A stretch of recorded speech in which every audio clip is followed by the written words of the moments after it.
Avez-vous déjà imaginé ce jour où Jésus reviendra? Un événement si puissant que toutes les nations le verront, un moment où l'histoire humaine atteindra son point culminant.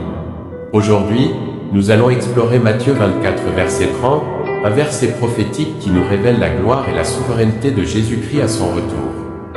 Préparez votre cœur, car ce message changera votre perspective sur l'avenir.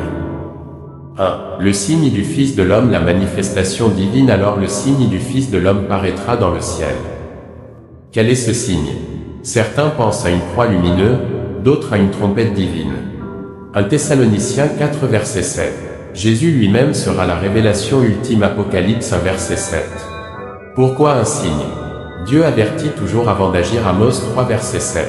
Ce sera une confirmation indiscutable pour tous, croyants et incroyants. Mais comment le monde réagira-t-il à ce signe? 2. Le deuil des nations. Toutes les tribus de la terre se lamenteront. Pourquoi ce deuil? Pour les incroyants, réalisation tardive qu'ils ont rejeté le Sauveur. Zacharie 12 verset 10. Pour les croyants, un mélange de crainte révérentielle et d'attente joyeuse. Sommes-nous prêts à le rencontrer? Ou serons-nous parmi ceux qui regretteront leur indifférence? Mais la bonne nouvelle, c'est que ce retour n'est pas seulement un moment de jugement, mais aussi de gloire. 3. La venue glorieuse de Christ. Et elles verront le Fils de l'homme venant sur les nuées du ciel avec puissance et une grande gloire. La puissance de Jésus. Il revient non plus comme un serviteur souffrant, mais comme roi des rois. Apocalypse 19 versets 11 à 7. Les nuées symbolisent sa divinité. Exode 13 versets 21 à 22 et Daniel 7 verset 13. La grande gloire astérisque.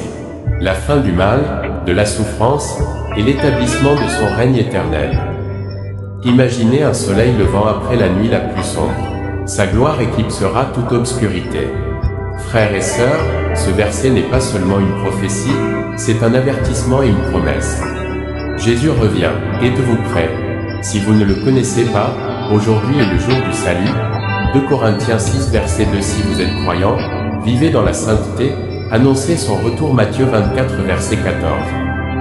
Que cette vérité nous pousse à chercher Dieu sérieusement, à servir avec passion, et à attendre avec joie ce jour où nous verrons enfin notre Sauveur face à face.